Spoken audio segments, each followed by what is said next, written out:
गणपती गजपती भूपती राष्ट्र धुरंधर पौड प्रताप पुरंदर गोब्राह्मण प्रतिपालक हिंदवी स्वराज्य स्थापक राजाधिराज शिवछत्रपती शिवाजी महाराज की जय जय भवानी जय शिवाजी। इतर प्रांतांना नुसताच भूगोल आहे, या महाराष्ट्राला इतिहास आहे।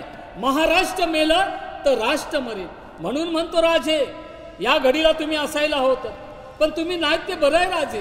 तुम्ही असते तर गड किल्ले घेण्याच्या मार्गावर लागले असते राजे, पण राजे आता गड किल्ले घेऊन काय कामाचे?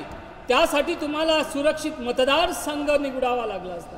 पण राजे आग्र्याच्या भेटीत मागच्या रांगेत उभं केलं म्हणून बाणेदारपणे तुम्ही दरबार त्यागणारे, तुम्ही पक्षश्रेष्ठींच्या पायाशी झालंच कसे? म्हणाल नसला पक्ष तर नसू दे, अपक्ष उभा राहीन, आहेत माझे तानाजी बाजी मुरारबाजी, मला भीती कशाची?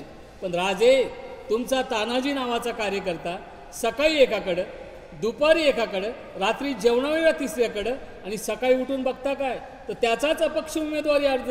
मग म्हणाल नसला पक्ष तर नसू दे, करू काहीतरी या जनतेसाठी, करू काहीतरी या रयतेसाठी। पण राजे ती रयत आणि ती जनता पहिल्यासाठी राहिलेच कुठे?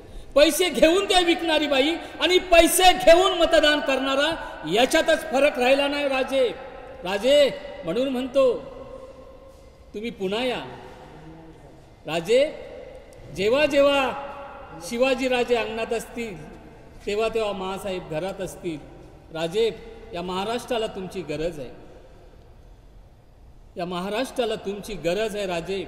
जर आम्ही महाराष्ट्र समजू शकलो असतो तर काश्मीरचा गुलाब रक्तात न्हाला नसता, आसामचा चहा नासला नसता, पंजाबचा गहू सडला नसता, आणि माझ्या महाराष्ट्राच्या ऊसाचं असं मीठ झालं नसतं राजे। राजे तुम्ही परत पुन्हा एकदा या, आज तुम्हाला या महाराष्ट्राची गरज आहे। राजे तुम्ही म्हणत होता मराठी तुका मेळवावा, महाराष्ट्र धर्म वाढवावा, पण राजे आता हेच मराठी तू खेळवावा आणि महाराष्ट्र धर्म बुडवावा, असं झालं या महाराष्ट्राचं। राजे पुन्हा एकदा या, पुन्हा एकदा या।